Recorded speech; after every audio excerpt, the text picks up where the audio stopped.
Good morning, ma'am and classmates. Our report is all about collection development policy. It is a written statement of your library's intentions for building its collection. It describes the collection's strengths and weaknesses and provides guidelines for your staff. Producing one is a commitment. It takes time and careful consideration to develop a useful and relevant document. Once you have completed the document and your library board has approved it, it is a good idea to put your collection development policy on the World Wide Web as a resource for your own patrons and as an example for other librarians beyond your local community. So, what is collection development policy? It is termed interchangeably as selection policies or acquisition policies, a written statement of the plan to develop collection in the library. Provides a detailed guidelines intended mainly for the library staff. It represents a plan of action to guide the staff's thinking and decision-making mechanism for communication with the library's patrons as well as for those who provide for funding.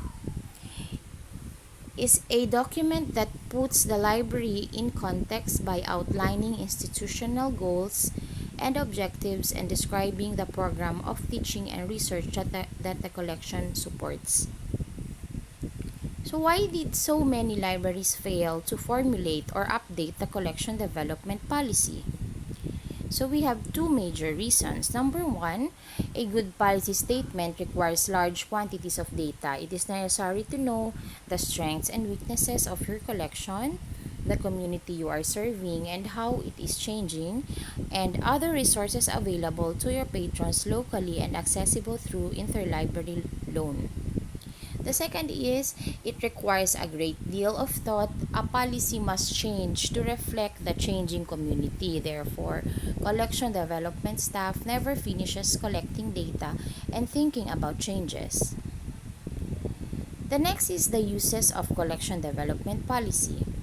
It enables selectors to work with greater consistency toward defined goals, thus shaping stronger collections and using limited funds more wisely.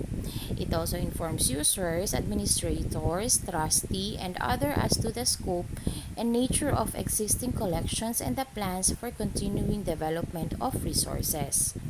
It provides information which will assist in the budgetary allocation process. It assists in establishing methods of reviewing materials before purchase. It helps in determining the best method of audition. It helps in a long-range budget planning, stating priorities, and outlining growth and development goals. And it offers suggestions for what types of materials are to be weeded, stored, or discarded. For the element of collection development policy, a collection development policy is comprised of several elements. Although the specific arrangement of these elements may vary somewhat from library to library, this section discusses the basic policy components and provides excerpts from actual collection development policies of public libraries to demonstrate how each section might be worded. We have quoted some policies when appropriate but have not included many links to the web versions of public library collection development policies because libraries revise, reorganize, and rewrite both their websites and their policies often enough the links are unstable for any appreciable length of time. So we have main components of a collection development or information resources policy. Description of the community and the library, practical elements of collection development, description of format and special collections, description and goals for non-fiction classified collections, and official adoption and revision information. Preparing a collection development policy. So it needs to recognize that it will be time consuming and require a lot of consultation and referrals with board members, staff, and perhaps other librarians and citizens. There are many resources that you can draw upon to assist you with the process. These include librarians and staff members in other libraries, both those libraries that are similar and those very much unlike your library policy examples posted on the web by other libraries, and a wealth professional writing and materials on the web and in traditional print. So here are some guidelines found useful to help you get started writing a policy for your library if your library does not already have one, or to revise a policy that has become outdated or inadequate. So you have to establish the procedure. Before you begin to revise or initially prepare a policy, your governing board or other entity should be informed. A discussion with them should help determine what the process will be. One will be involved initially, one is to be included, and one the timeline for the project is to be. Collection development policies may be written by a committee that includes perhaps the library director, an informed staff member, and a board member, or by an individual. In most instances, the task of actually putting the pieces together, editing the final version, informing the library board about the implications of various policy options, and even educating them about collection development policies will fall to the library director. So the next is you have to gather data. Pull together all of the pieces of the puzzle you will need before you begin. Create a file folder or box to contain all of the following types of information: basic data about your community, the population, size, age, distribution, educational levels, and other library and education opportunities available to the citizens are likely are likely already in place if you have recently engaged in developing a strategic plan. So number 3 is you will write the policy.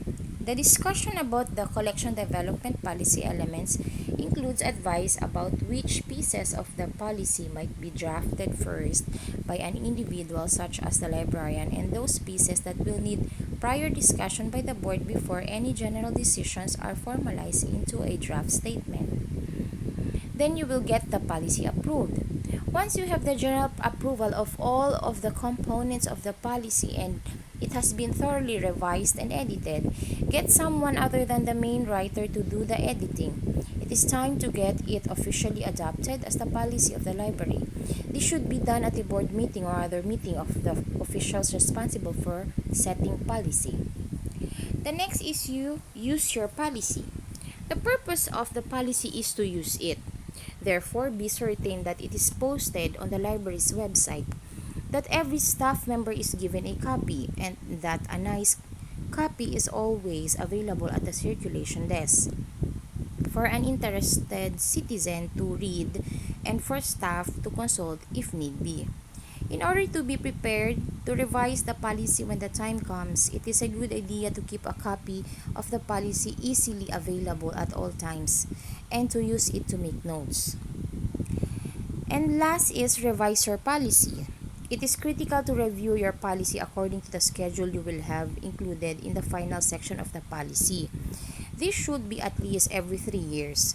The good news is that revising a policy, if done in a timely fashion, requires only minor changes. Once you have worked through the details regarding the components of the complete policy that you will find in the next section of this site, you will want to return to this information to review the advice about actually putting the policy together.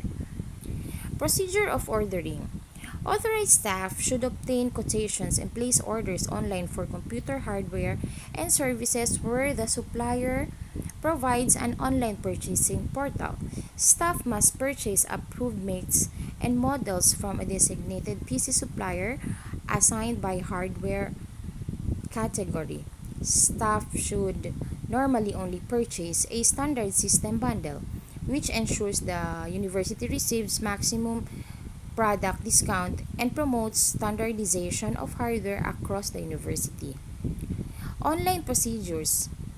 Staff purchasing equipment only should ensure they have the relevant approval from the cost center manager for the expenditure. For the manual procedures, where a written quotation has been provided by a designated PC supplier, you should submit the quotation and completed FS2 requisition to your cost center manager for approval. raise a purchase order, and send it to the appropriate supplier. Requisition and purchase order must include the following information: the quantity, equipment description, end user name, end user location, and delivery address. Collection, maintenance, or preservation and conservation. For the maintenance, it is the daily care of library materials against environmental hazards or other physical danger. The examination, it is the preliminary procedure taken to determine the original materials and structure of an item and to determine the extent of its deterioration or loss. For the conservation, the intrusive protection of library materials by the minimal physical and chemical treatments necessary to resist further deterioration which will not adversely affect the integrity of the original. For the restoration, the repair of an item when aesthetic and reproduction of the original appearance is more important than the preservation of the integrity of the material. For the treatment for damaged material, you should do the following: discard, book repair, binding, replacement, photocopying, and preservation microfilming. That would be all for our report. Thank you for listening po. Have a great day and keep safe.